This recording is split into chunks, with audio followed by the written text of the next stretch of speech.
GMO.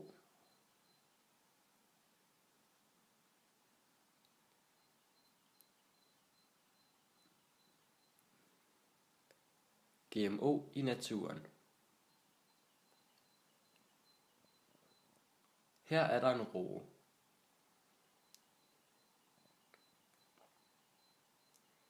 Det her er en jordbakterie. Jordbakterien har et gen, som den giver til roen. Genet gør, at roen svulmer op. Når roen er svulmet op, kan jordbakterien kravle ind i roen og spise af den. Roen har nu en sygdom kaldet rodehalsskalle.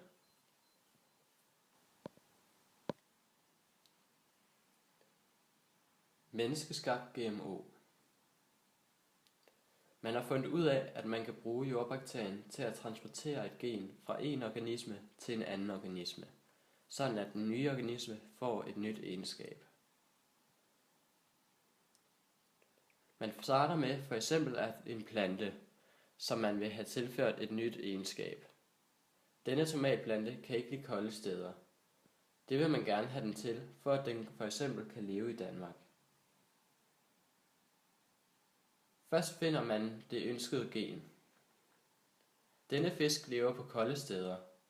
Den røde streg i fisken er det gen, som sørger for, at fisken kan tåle kulde. Det tager man ud af den.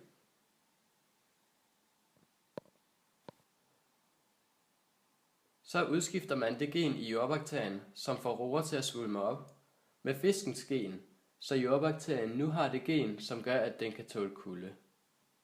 Bakterien tror stadigvæk, at den kan få planten til at svulme op, selvom den ikke længere har det gen. Bakterien overfører det nye gen til tomatplanten, sådan at tomatplanten nu kan tåle kulde.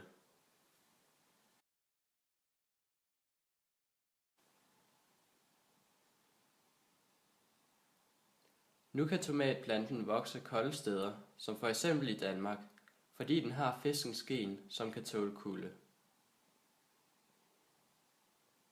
På den måde har man taget et gen fra en organisme, fisken, puttet det over i jordbakterien, som har overført det til den anden organisme, tomatplanten, og dermed givet tomatplanten et nyt egenskab, nemlig kulderesistens.